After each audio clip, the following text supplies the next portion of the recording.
시편 시리즈 춤추게 하시는 하나님 7번째 시간입니다. 탐심의 문제, 오늘 아주 긴 본문이었는데요. 어디서 어떻게 잘라야 될지 모르겠더라고요. 다 너무 사실 이어져 있는 내용이라. 그래서 이제 탐심의 문제, 하나님은 우리의 행복을 원하십니다. 여러분 믿으십니까?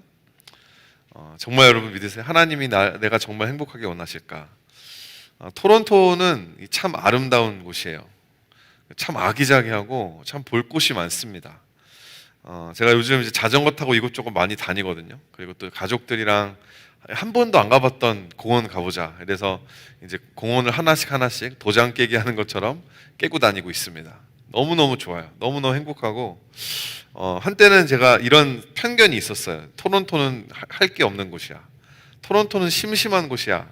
이제 이런 편견이 어떻게 해서 생기게 되는지 부끄러울 정도로 이 토론토가 너무너무 좋은 곳이라는 것을 느끼면서 요즘 얼마나 제가 이 도시에 사는 게 행복하고 이것이 얼마나 큰 축복이다. 정말 집 앞에 한 10분 정도만 걸어가면 이런 공원이 있고 이런 자연을 내가 만끽할 수 있다니, 그것도 공짜로. 와, 너무너무 좋은 거예요.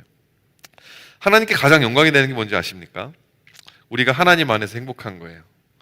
그리고 우리가 하나님께서 주시는 것들을 누리고 누린 것에 대해서 기뻐하고 감사하고, 여러분 그겁니다. 우리가 뭐 돈을 많이 벌고 세상에서 좋은 사람, 뭐 이렇게 훌륭한 사람이 되어서 그래서 뭐 나중에 뭐 영화제 같은 데 가가지고 I give thanks to the Lord 뭐 이런 그런 뭐 몇 마디 한다고 여러분 하나님 영광 되는 게 아니라, 그냥 여러분의 인생이 지금 이 순간 하나님 안에서 행복한 게 하나님께 가장 큰 영광이라는 거죠. 그래서 하나님께서 우리에게 주시는 이게 뭐냐면 십계명이에요. 우리 이제 지난주를 마지막으로 이제 줌 바이블 클래스가 이제 강의가 마쳤는데, 우리가 사실 모세오경 저도 다시 한번 공부하고 강의 준비하면서 저도 은혜를 정말 많이 받았고, 특별히 십계명에 담겨져 있는 하나님의 우리를 향한 이 사랑의 메시지가 다시 한번 좀 묵상해 보는 시간이었습니다. 하나님께서 우리 행복하라고 주신 게 여러분 계명이에요. 이해가 잘 안 가시죠?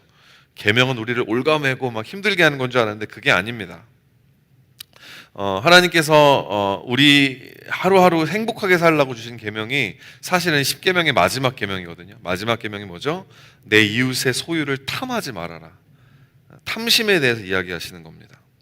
우리가 행복하지 못한 이유는 사실 가진 게 아무것도 없어서가 아니죠. 근데 항상 우리가 가지고 있는 것보다 원하는 게 더 많아요. 그래서 우리가 사실 불행하다고 생각하는 것입니다. 나에게 없는 것에만 집중하고 때로는 집착하다 보니까 막상 주신 것들에 대해서는 우리가 누리지 못하고 감사하지 못하고 기뻐하지 못하는 것이죠. 여러분, 십계명은 우리가 이 거꾸로 읽을 때 그 계명의 본질을 파악할 수 있다고 이야기합니다. 여호와 외에 다른 신을 섬기지 마라. 그 다른 신만 안 섬기면 되는 게 아니라 우리가 하나님 여호와를 전심을 다해서 사랑하는 게 그 첫 번째 계명의 본질이에요. 간음하지 마라. 여러분, 이거 본질이 뭐예요? 그냥 결혼하고 간음만 안 하면 되는 건가요? 아니잖아요. 정말 부부간에 서로 사랑하고 하나님이 맺어주신 가정을 끝까지 지켜라. 이게 본질인 것이고요. 그 마찬가지로 이 마지막 십계명인 이웃의 것을 탐하지 마라라고 하는 계명은 하나님이 너에게 주신 것을 가지고 감사해하고 기쁘고 그 안에서 행복하게 살아라. 그게 하나님의 본심이라는 것입니다. 또한 십계명은요, 유기적이래요. 올게닉합니다. 그러니까 무슨 말이냐면 10개가 있으면 그 중에 딱 하나만 지킬 수 있는 게 아니라 이걸 지키기 위해서 나머지 9가지를 다 지켜야 되는 거예요. 하나만 어길 수가 없어요. 하나를 어기는 것은 그것이 안에 다 연결되어져 있기 때문에 유기적으로 하나를 어기면 나머지를 다 어기는 것이 된다라고 하는 거죠. 골로새서 3장 5절 말씀에 사도 바울이 이렇게 이야기합니다. 그러므로 땅에 있는 지체를 죽여라. 곧 음란과 부정과 사욕과 악한 정욕이니 탐심은 뭐예요? 우상숭배니라. 그러니까 마지막 10번째 계명을 어긴다라는 것은 곧 첫 번째 계명을 어기는 거라는 거죠.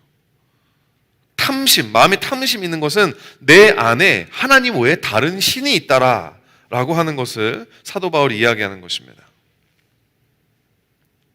그래서 오늘의 본문의 시편은 이 탐심에 덫에 빠진 이 사람의 절규와 원망으로 시작을 합니다. 보세요. 오늘 본문 1절과 2절입니다. 하나님이 참으로 이스라엘 중 마음이 정결한 자에게 선을 행하시나 나는 거의 넘어질 뻔하였고 나의 걸음이 미끄러질 뻔하였으니. 하나님은 선하시고 하나님은 마음이 정한 사람들을 복 주시는 분이라는데 내가 그걸 더 이상 못 믿겠다. 내가 낙심했다. 내가 이제 완전히 실족했다. 여러분, 하나님은 마음이 정결한 자를 원하시는데 말씀 보니까 그러면 그런 부정한 마음은 뭘까요? 이 부정한 마음이 뭐냐? 바로 탐심에 사로잡힌 마음이라고 하는 거죠. 탐심에 사로잡힌 마음이 있으면 여러분 우리는 믿음에서 떠나게 됩니다. 탈선하게 됩니다. 실족하게 되는 거예요. 시편 73편 시편 기자가 이 고스로 했던 이 탐심의 덫에 걸려가지고 고통을 당하게 된다라고 하는 거죠. 그래서 오늘 말씀을 통해서 우리가 살펴보기 세 가지는 뭐냐면 탐심의 증상, 두 번째는 탐심의 끔찍한 결과, 세 번째는 그거에 대한 해결책입니다. 첫 번째로 증상들, 탐심의 증상. 첫 번째로는요, 지독한 질투심이에요. 여기서 헤어나오질 못합니다.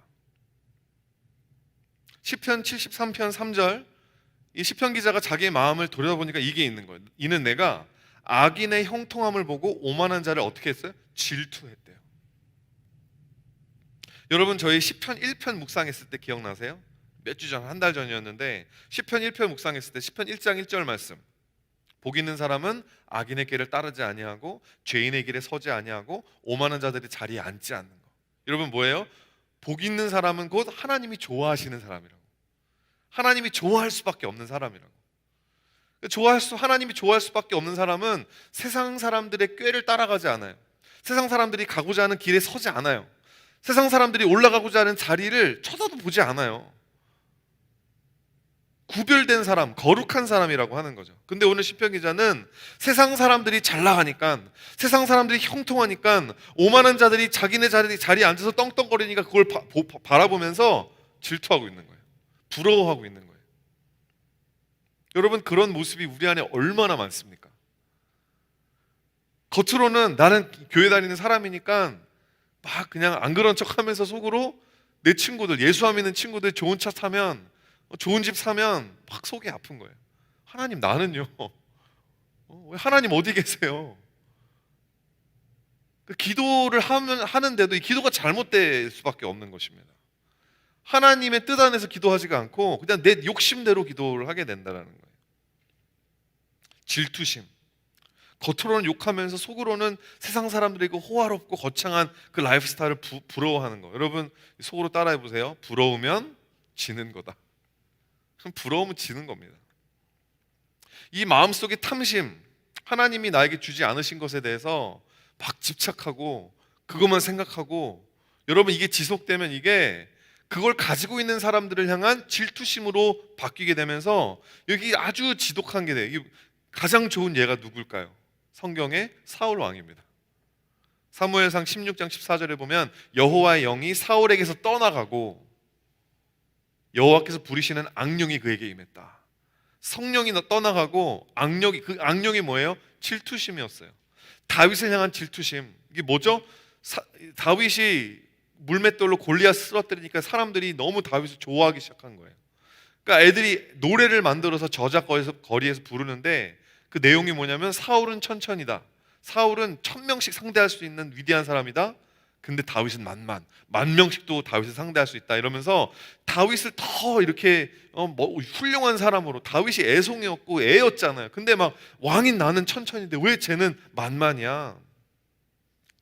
여러분, 이 노래 때문에 여러분, 사울이 괜찮은 사람이었거든요. 키도 크고, 키 크면 좋은 거잖아요. 키도 크고 거기다 겸손하고 얼마나 좋은 괜찮은 인생이 이 질투심 때문에 완전히 낭비돼 버려요. 그 안에 있었던 그 왕으로서의 자질을 이 다윗 한 사람 잡는 거에 다 쏟아붓는 거예요. 다른 나라랑 막 외교하고 전쟁 나가는 거 안 하고 그 군사들 데리고 막 광야를 들쑤시고 다니는 겁니다. 다윗 잡아서 죽이려고. 이 질투심 때문에. 여러분, 아이들이 부르는 노래인데 그냥 웃어 넘기면 되잖아요. 오히려 다윗을 품고, 야, 그래, 너 참 유능하구나, 너 나를 위해서 좀 잘 싸워라, 이러면 오히려 다윗 장수로 남고 사울 왕은 정말 위대한 이스라엘의 초대 왕으로 남았을 겁니다. 근데 그게 아니었어요. 질투심 때문에 다 망했어요. 이성이 마비돼 버리고 의지가 악령에 의해서 지배를 당하기 시작한 것입니다. 성령의 지배를 안 받고 질투심의 지배, 탐심의 지배를 받아버리는 거예요. 두 번째 증상은 쉽게 남을 판단해요. 그리고 정죄합니다. 오늘 본문에서 시편 기자가 부러워하고 있는 악인들은요, 실질적으로 나쁜 사람들이었을 거예요. 우리가 알지도 못하지만 정말 악하고 교만한 사람들이었을 것입니다. 근데 문제는 뭐냐면 이 시편 73편을 읽고 해석하는 우리가 정죄하고 판단하는 대상은 그게 아닐 수도 있다는 거죠. 탐심으로 가득한 사람은 자신이 가지고 있는 걸 이미 가지고 있는 사람들을 딱 보면요, 뭐예요? 트집 잡고 싶은 거예요. 저 분명히 나쁜 짓 해서 저런 걸 거야 아마. 나보다 먼저 결혼해서 분명히 저거 얌전한 척하면서 뒤에서 막 연애질은 다 하고 막 요즘 뭐라 그래요? 어장관리 하고 다녔을 거야. 나쁜 사람. 속으로 막 욕하는 거예요. 쉽게 판단하고 어쌔해버리는 거죠. 정죄하는 것입니다. 여러분, 나보다 더 앞서 나가는 사람이면 다 악인인가요? 아니죠. 내가 원하는 것 이미 가지고 있는 사람이라고 해서 그거 나쁜 사람 아니잖아요. 그것만으로 우리가 정죄할 수 있고 판단할 수 있나요? 그렇지 않습니다. 여러분, 이 탐심이 우리로 말미암아 다른 사람들과 관계함에 있어서 이 엄청난 걸림돌이 되는 거예요. 색안경을 쓰고 다른 사람을 바라볼 수밖에 없는 거예요. 다른 사람에게 좋은 일이 생기면 진심으로 축하를 해줘야 되는데 그게 친구고 그게 성도고 그게 교회인데 그게 안 되는 거예요. 정말 좋은 일이 생기고 경사인데 막 박수 쳐주고 싶은 그냥 어쩔 수 없이 가식적으로밖에 안 되는 거죠. 마음속에서는 축하해주고 싶은 마음이 요만큼도 안 생겨. 왜냐면 내 마음이 탐심에 사로잡혀 있으니까. 오늘 시편에 이 악인들에게 이 악인들이 누리는 복들이 막 나옵니다. 4절에 보니까 건강해요. 5절에 보니까 걔네들은 사고도 안 나. 인생에 무사고야. 12절에 보니까 평강과 재물을 얻어요. 여러분, 내 주인 사람들이 이런 복을 누리면 축하해줘야 되잖아요. 너 참 건강하구나, 너무 좋다. 근데 여러분, 그게 같이 즐거워할 수가 없는 거예요. 즐거워하는 척 해야 되는 거예요. 얼마나 이 고통스럽습니까? 겉으로는 마지못해 그냥 축하해주는 척하지만 이 만나고 집에 오는 길에 그러니까 자기네끼리 그런 잘 되는 친구 씹고 그 막 뒤로 돌아가가지고 그 사람 귀에 들어가면 관계 다 깨지고, 이 얼마나 고통스러운 상황입니까? 세 번째로 이 증상은 하나님의 은혜를 받아들이지 못하는 거예요. 하나님의 은혜를 받아들이지 못해요. 자, 본문에 악인들이 받는 은혜가 있어요. 무슨 은혜냐면 73절 7절입니다. 그들의 소득은 마음의 소원보다 많다. 여러분, 이런 일이 여러분 나에게 이루어지면 뭐예요? 하나님 은혜예요. 내가 기도했던 것보다 더 이루어 주셔서 하나님이. 그럼 뭐예요? 찬양거리예요. 근데 이게 다른 사람에게 그런 일이 이루어지면 불공평한 거야. 여러분, 그게 우리의 마음이라는 것입니다. 그렇게 우리가 말씀을 그렇게 적용해 버린다라는 거예요. 탐심에 사로잡힌 사람에게 이것은 하나님의 은혜로우심이 아니라 이건 불공평한 거예요. 하나님 어떻게 기도도 안 하고 아무것도 예배도 안 드리고 저런 악인들, 하나님도 모르는 사람, 그런 사람이라고 우리가 이미 머릿속에 정해놓은 거죠. 어쌔해버리는 거죠. 여러분, 바로 이게 누구 이야기입니까? 탕자 비유에 나오는 첫째 아들의 이야기잖아요. 탕자가 집에 돌아왔어요. 아버지가 지난 탕자가 나가 있었던 시간 동안 아버지가 얼마나 마음고생이 많으셨는지 머리가 다 새시고 그냥 아주 기력이 다 없어졌는데, 아버지가 탕자가 돌아온 거 처음으로 웃으시면서 처음으로 기뻐하시면서 이 살찐 송아지를 잡아다가 파티를 하려고 하니까 첫째 아들이 집을 뛰쳐나가 버립니다. This is unfair. 그런 은혜, 그런 복은 내가 받아야 되는 건데 I am the one who deserve it. 근데 저런 망나니 같은 애 뭐라고 하는지 들어보세요. 누가복음 15장 29절 30절입니다. 아버지께 대답하여 이르되 내가 여러 해 아버지를 섬겨 어김이 없었거늘 뭐예요? I am the one who deserve it. 이거 나한테 와야 될 복인데 왜 제가 가져가냐라는 거예요. 불공평하다라는 거예요.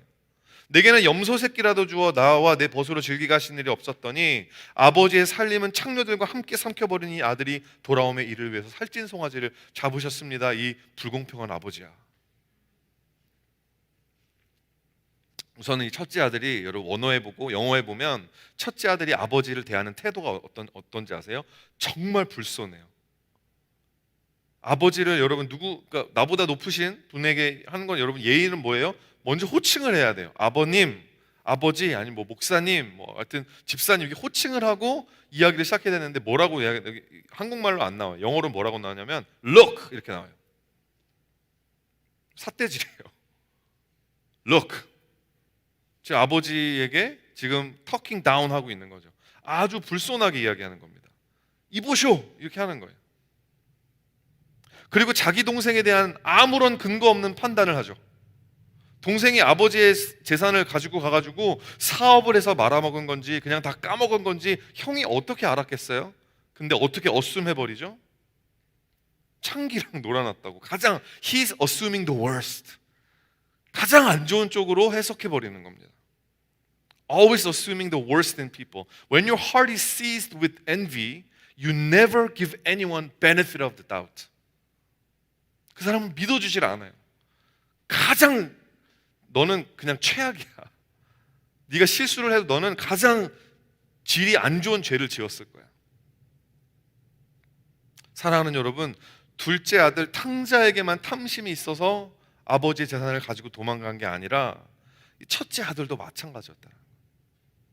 첫째 아들도 아버지를 섬긴 게 아니라 아버지의 재산을 얻기 위해서. 근데 둘째 아들은 그냥 달라고 그냥 요구한 거고요. 첫째 아들은 그 재산을 내가 갖기 위해서 he was working for it. 그 둘 다 첫째 아들도 둘째 아들도 아버지의 마음을 알고 아버지를 사랑하는 아들은 없었다는. 여러분 그게 이 비유의 포인트라고 하는 거죠. 여러분 저는 그런 사람이 되고 싶어요. 내 주위에 있는 뭐 목사님들이나 성도님들이 삶에 정말 행복한 일, 경사스러운 일 있을 때 제가 표현을 잘 못해서 와우 막 이렇게 표현을 제가 잘 못해요. 근데 정말 제 진심으로 축하받을 일인 사람이 있으면 축하해주고 싶어요. 가식적으로 해야 되는 상황이 저는 절대 안 왔으면 좋겠어요. 그러려면 여러분 우리 마음 가운데 탐심의 문제가 해결돼야 된다는 겁니다. 마음에 탐심이 있으면 온전한 관계 맺기가 불가능해진다는 거죠. 그래서 한번 두 번째로 그럼 탐심의 결과가 뭔가, 증상, 결과는 뭔가, 항상 불안하다는 겁니다. 탐심의 결과 첫 번째로는 항상 불안해요. Always agitated, always on edge. 탐심은 다른 사람들뿐만이 아니라 하나님과의 관계 가운데서도 엄청난 걸림돌이에요. 왜냐 탐심이 마음에 해결되지 않으면 하나님에 대한 불만으로만 가득하거든요. 항상 하나님 내가 이렇게 기도했는데 왜 안 들어주셔? 언제까지 기다려야 되는 거야? 언제야? 도대체 언제야? 항상 agitated, 항상 불안한 거예요. 하나님을 찬양을 해야 되는데 너무 하나님 내가 보기에 너무 쪼잔하거든. 이렇게 기도를 했고 내가 이렇게 노력을 했으면 이 정도에는 들어줘야 되는 거 아닙니까? 그러면 이제 이렇게 생각할 수 있어. 그러면 우리가 마음에 있는 소원을 좀 내려놓고 우리가 마음에 원하는 것들을 좀 내려놓고. 그런데 우리가 기도하는 것들이 막 이게 나쁜 걸 기도하는 게 아니잖아요. 하나님 뭐 예를 뭐 배우자를 주십시오, 직장을 주십시오.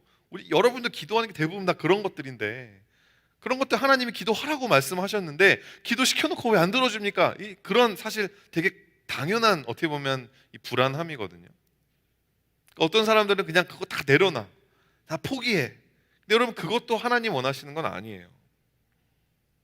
애초에 바라고 소망하는 것이 없으면 실망할 것도 없으니까 그 마음을 비우면 안식에 들어갈 수 있을까? 그렇지 않습니다. 그건 불교죠. 무소유, 비우고 막.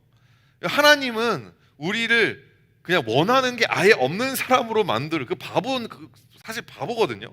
우리를 바보로 만들어서 행복을 주는, 바보들은 항상 행복하잖아. 원하는 게 없으니까.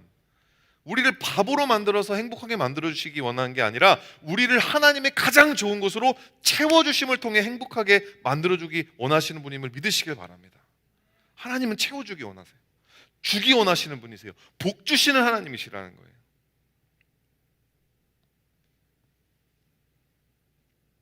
하나님은 우리에게 꿈과 목표와 비전을 주시는 하나님이에요. 그러니까 어떤 분들은 행복하대요. 왜? 아무런 목표가 없어. 하나님이 나를 향한 사명이 뭔지 관심이 없어. 그냥 주어진 일하고 돈 벌면서 그냥 요즘 골프, 테니스 많이 치고 그런 거 치면서 그냥 사는 그게 행복이다. 여러분, 그렇지 않다라는 거죠. 하나님은 분명히 우리의 마음에 소원을 두고 일하시는 분인 줄 믿으시길 바랍니다. 그 소원을 내려놓는 게 행복으로 가는 길이 아니라는 거예요.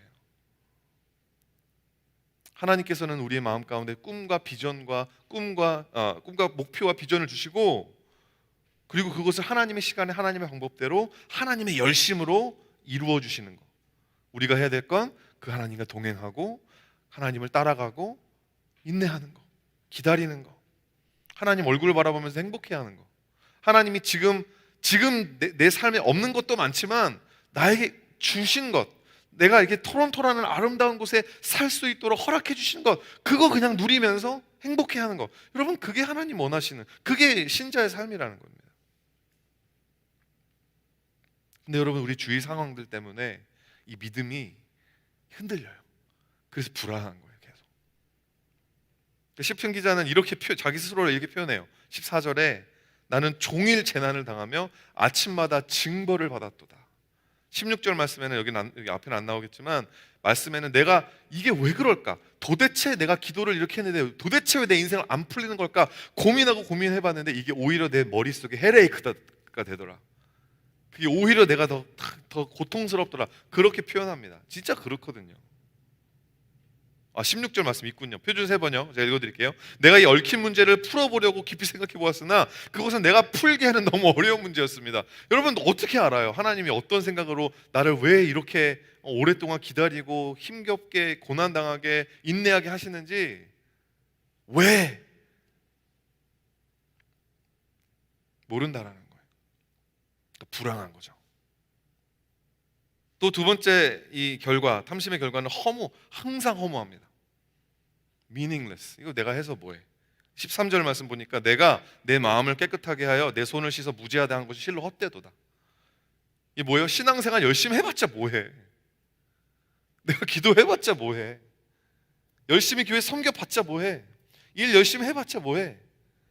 여러분, 허무가 들어오면, 탐심 때문에 엄청나게 실망하고 나면 허무가 들어오잖아요.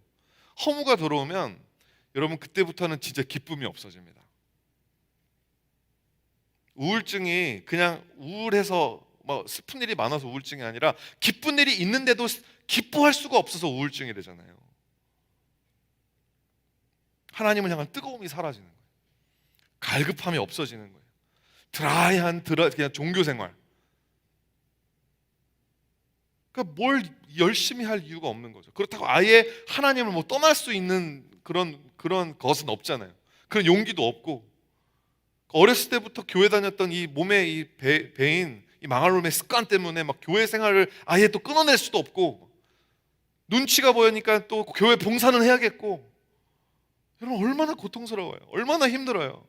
사랑하는 성도 여러분, 탐심의 문제는 그래서 여러분, 우리 그냥 어떤 특정한 사람들만의 문제가 아니에요. 10번째 계명을 어기는 건 여러분 정말 그 누구나 할 수 있는 거예요. 그 누구나.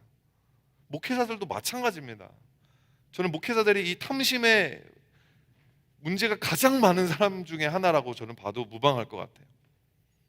나름 열심히 기도하고 열심히 말씀 전하고 사역하는데 어떤 이유에서건 코로나가 됐던 하여튼 뭐가 됐든지 간에 무슨 이유에서건 교회가 성장하질 않아.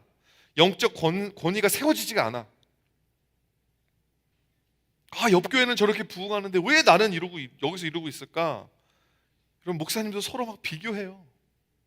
비교하고 탐심으로 가득 차오르고 질투하고, 잘 나가는 교회 목사님도 저 대형 교회 목사들 저거 다 가짜다, 이단이다, 사이비다, 그렇게 그냥 어쌔해버리고, 그래야 마음이 편하니까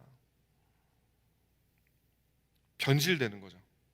아무리 목회자라도 주님과의 이 첫사랑을 잃어버리고, 그 예수님이 날 처음 불러주셨을 때 그 기쁨, 감사를 다 잃어버리고 완전히 변질돼요. 허무한, 예수 그리스도를 닮아가는 인격은 아무것도 없는 목적만 남은 사람. 내가 일을 해야겠다, 내가 이 교회를 이렇게 성장시켜야겠다. 목회자의 비전이 아닌 개인적 야망으로 바뀌어버린 거죠. 자신의 꿈을 이루기 위해서 성도들을 막 이용하고요, 성도들 위해 군림하려고 하고요. 여러분 그런 분들 많이 보셨죠? 여러분이 제가 어떻게 감히. 근데 여러분 딱 보면 그런 분들은 요즘 웬만한 성도들은 다 요즘 똑똑하셔서 다 알아보거든요. 그러면 이런 생각해, 어떻게 저런 사람이 목사가 됐지? 처음부터 그랬던 게 아니었던 거예요. 처음부터 그런 사람이었는데 그게 아니라 탐심 때문에, 이놈의 탐심 때문에, 탐심의 결과로 여러분 그렇게 망하게 되고 패망하게 되고 변질되게 되고, 여러분 저도 조심하지 않으면 그럴 가능성이 농후한 사람이라는 것을 제가 지난 몇 개월 동안 스스로 체험했어요. 너무 무서운 거예요. 여러분 사람이 마음에 들어온 탐심을 해결하지 못하면 다음 보여주세요. 파멸과 진멸과 멸시를 피할 수 없게 됩니다. 파멸과 전멸과 멸시. 제가 어디서 갖고 온 단어들이냐면 오늘 본문에서 18절부터 20절까지 말씀인데요, 주께서 참으로 그들을 미끄러운 곳에 두시며 파멸에 던지시니 그들이 어찌하여 갑자기 황폐하는가 놀랄 정도로 그들은 전멸하였나이다. 주여, 사람이 깬 후에는 꿈을 무시함같이 주께서 깨신 후에는 그들의 형상을 멸시하시리다. 무섭지 않으세요? 이 문제를 해결하지 않으면 파멸되고요, 전멸되는데 제일 무서운 거, 하나님이 마지막 날에 주께서 깨실 때 뭐예요? 하나님의 나라가 임할 때 I don't know you, 멸시하신다라는 거예요. 이게 뭐예요? 지옥을 이야기하는 겁니다. 지옥, 여러분 탐심의 끝에는 지옥이 있어요. 내가 원하는 거, 내가 바라는 거, 그게 하나님보다 더 높아지고 더 갈급해지고, 여러분 그거 빨리 회개 안 하고 빨리 돌이키지 않으면 여러분 그게 나중에 지옥이 되는 겁니다. 진멸되고 전멸되고 하나님으로부터 멸시받는 거. 제가 지옥 얘기할 때마다 이 C.S. 루이스의 The Great Divorce, 그 천국과 지옥의 이혼, 이 책 많이 인용하는데 오늘도 인용할 거예요. It is not a question of God sending us to hell. In each of us there is something growing, which will be hell unless it is nipped in the bud. 하나님이 우리를 지옥에 보내시는 게 아니다, 우리 모두 안에는 애초에 싹을 잘라버리지 않으면 지옥이 되어버릴 수밖에 없는 그 무엇인가가 자라고 있다. 어떤 분들한테 그게 음욕일 수도 있어요. 어떤 분들한테 그게 탐심일 수도 있어요. 어떤 분들한테는 이게 뭐예요? 하나님 외에 내가 사랑하고 하나님보다 내가 더 원하는 그것들이 우리 안에 다 있잖아요. 커리어가 될 수도 있어요. 어떤 관계, 어떤 부부관계도 사실 마찬가지거든요. 교회가 될 수도 있어요. 하나님이 아닌 다른 어떤 것, 그것이 싹을 보일 때 줄기와 열매를 맺기 전에 빨리 잘라버리지 않으면 그것이 우리의 인생을 지옥으로 끌고 가는 올가미가 된다는 거예요. 여러분 우리 마음속에 도사리고 있는 탐심, 다른 사람들이 즐거워할 때 같이 즐거워할 수 없게 만드는 내 안에 이런 이 어그러진 마음들을 하루속히 발견해야 돼요.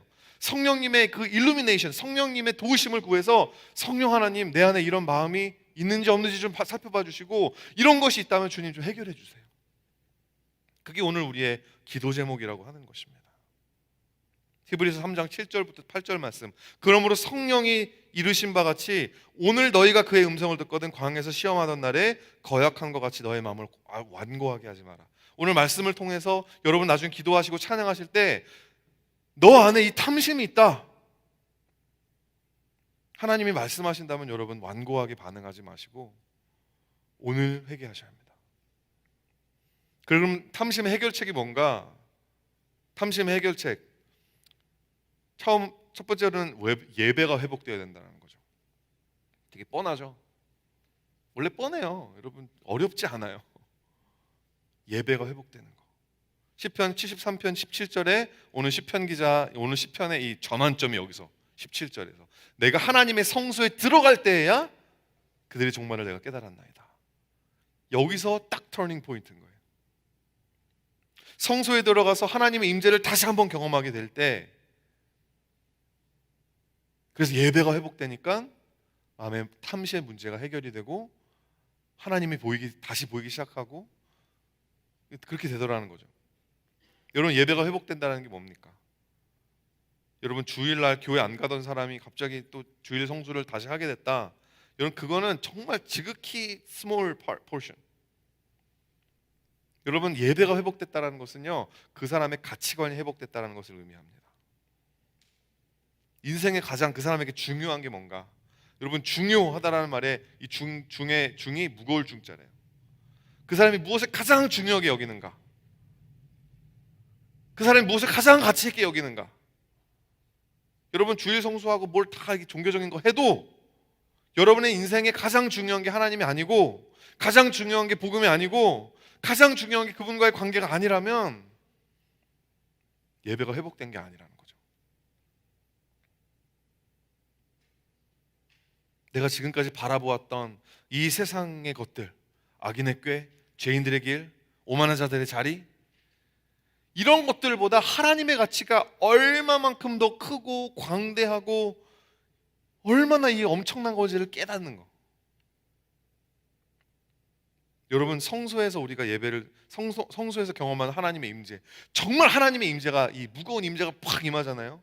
그럼 그 임재가 우리의 영혼에 임프린트를 남겨요. 자국을 남기는 거예요. 그건 지울 수 없어요. 다음부터는 그 자국이 아니면, 그 똑같은 것이 아니면 이 채워지지가 않는 거예요, 마음에. 하나님이 아니고서는 채울 수 없는 이 내 마음의 공간이 생겨버리는 거죠.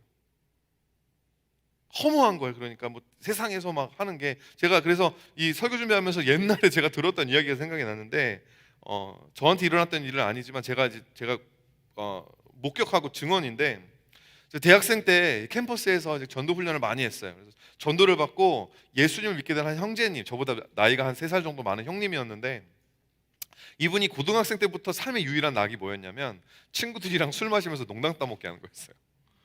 너무너무 좋아하셨어요, 그걸.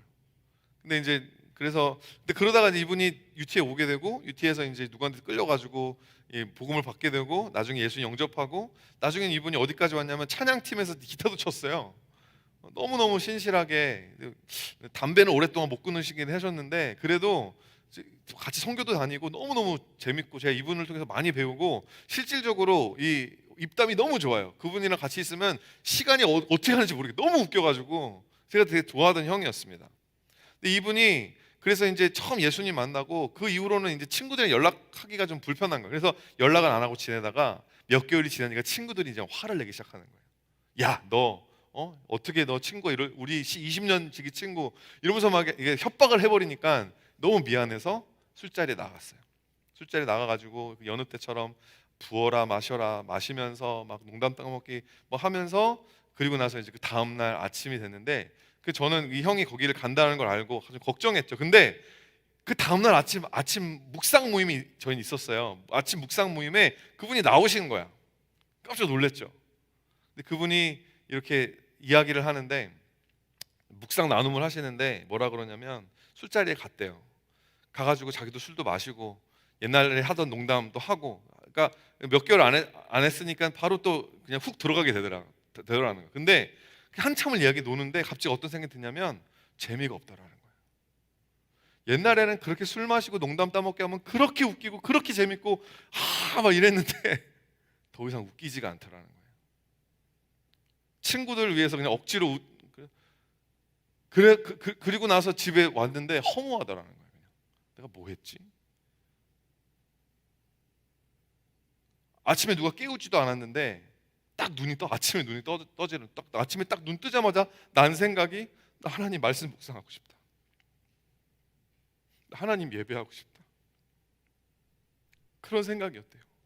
그래서 그냥 뒤척거리지도 않고 벌떡 일어나서 묵상 모임 나왔다고. 그분이 그때 그걸 나누시는데 그 자리에 하나님의 임재가 푹 하고 떨어졌어요. 하나님 여기 계시는구나. 여러분, 하나님의 임재가 어떻게 임하는지 아십니까? 하나님의 예배, 하나님의 가치를 알고 그것을 인정하는 예배자들의 고백과 예배자들의 찬양을 통해서 임하게 되는 것입니다. 여러분의 신앙의 예배가 회복되어져 있습니까? 온라인 예배드리다가 오프라인 예배, 여러분 큰 마음 먹고 여기 정말 결단함으로 여러분 나오신 거 너무 잘하셨어요. 온라인 예배 하시는 분들도 오늘도 아까 막 이렇게 음향 문제도 있고 했는데, 여러분 온라인 예배, 오프라인 예배로 웬만하면 많이 우리 9월 달에 우리 헌신 예배할 때 많이 나오십시오. 근데 여러분 여기 그냥 이 자리 나와 있다고 해서 예배가 회복되는 게 아니라는 거예요. 여러분 정말 삶에 중요한 게 뭔가? 교회는 다니지만 아직도 세상에 악인의 꾀를 쫓고 죄인의 길에 서고 오만한 자들이 자리를 바라보면서 나도 언젠가 저기 올라가는 게 내 기도 제목이야, 그러고 있다면 예배가 회복된 게 아니라는 것입니다. 예배가 회복돼야 탐심의 문제가 해결됩니다. 두 번째로, 마지막으로 탐심의 두 번째 해결책은 마음이 회복되는 거예요. 마음이 회복되는 거. 하나님이 우리에게 마음을 주셨습니다. 믿으십니까? 마음은 우리의 존재, 이 김성민이라고 하는 사람이 가장 본질적으로 존재하고 있는 그곳이 바로 마음이에요. 그렇죠? 하나님이 우리에게 마음을 주신 이유는 뭐냐면 신명기 6장 5절입니다. 너는 마음을 다하고 뜻을 다하고 힘을 다해서 나 여호와 하나님을 사랑해라. 하나님 우리에게 마음을 주신 이유는 뭐다? 하나님을 사랑하라고. 마음의 일부분이 아니라 마음을 다 해서 전심 전력으로 하나님을 사랑하는 거. 여러분 그게 안 되는 이유가 뭐예요? 마음이 망가진 거예요. 우리의 마음이 망가져 버렸어요. 죄는 우리의 마음을 망가뜨립니다. 전심으로 하나님께 올려드려져야 될 우리의 마음이 다 갈려 있어요. 조각조각 나 있어요. 여러분 하나님, 우리의 마음은 하나님이 우리가 하나님 사랑하라고 창조해 주셨습니다.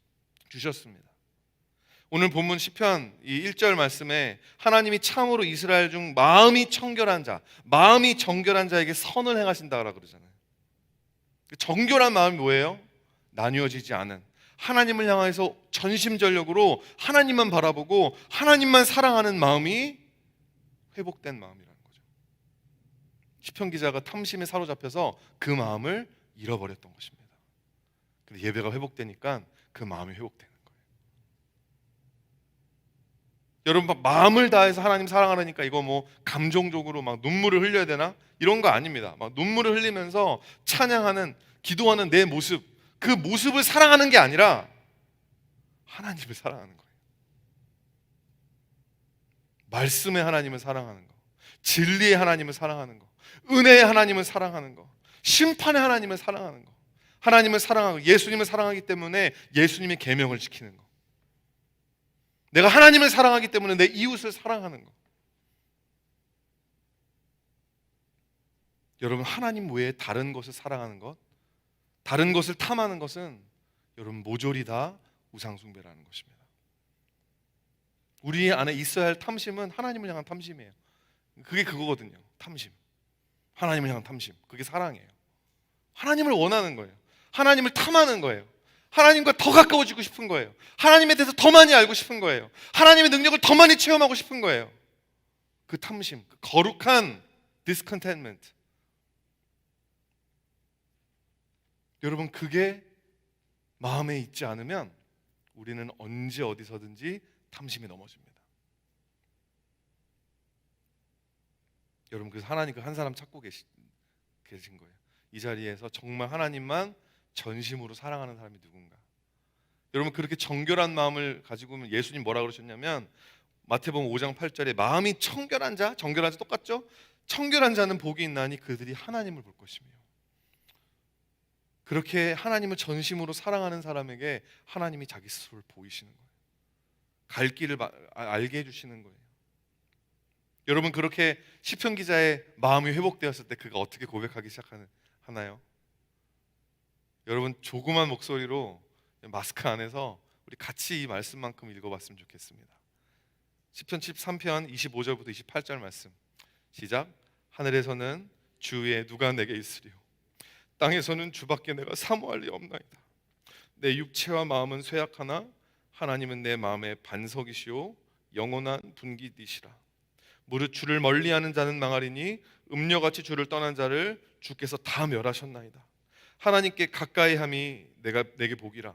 내가 주 여호와를 나의 피난처로 삼아 주의 모든 행적을 전파하리이다. 여러분, 이게 마음이 진짜 회복된 사람의 고백인 겁니다. 이젠 내가 하나님밖에는 사모하는 사람이 없습니다. 여러분, 그 마음이 우리 안에 회복돼야 돼요. 그래야지 우리가 여러분 이 어려운 시대를 이겨나갈 수 있습니다. 그래야지 우리가 이 어려운 시험 가운데 하나님께서 원하시는 선택, 하나님이 원하시는 삶을 살 수 있어요. 여러분, 이 세상에 여러분 우리가 탐할 만한 것이 얼마나 많이 있습니까? 탐심으로부터 완전히 자유해진 이 시편 기자에게 주어졌던 이 동일한 은혜가 지금 이 시간 여러분에게 주어지게 되길 예수님의 이름으로 축원드립니다. 갈라디아서 5장 24절 말씀, 그리스도 예수의 사람들은 육체와 함께 그 정욕과 탐심을 십자가에 못 박았느니라. 하나님만 사랑하고 하나님 안에서 자족하는 것이 진정한 행복입니다. 아멘. 우리 아까 찬양했던 우리 하늘 위의 주님밖에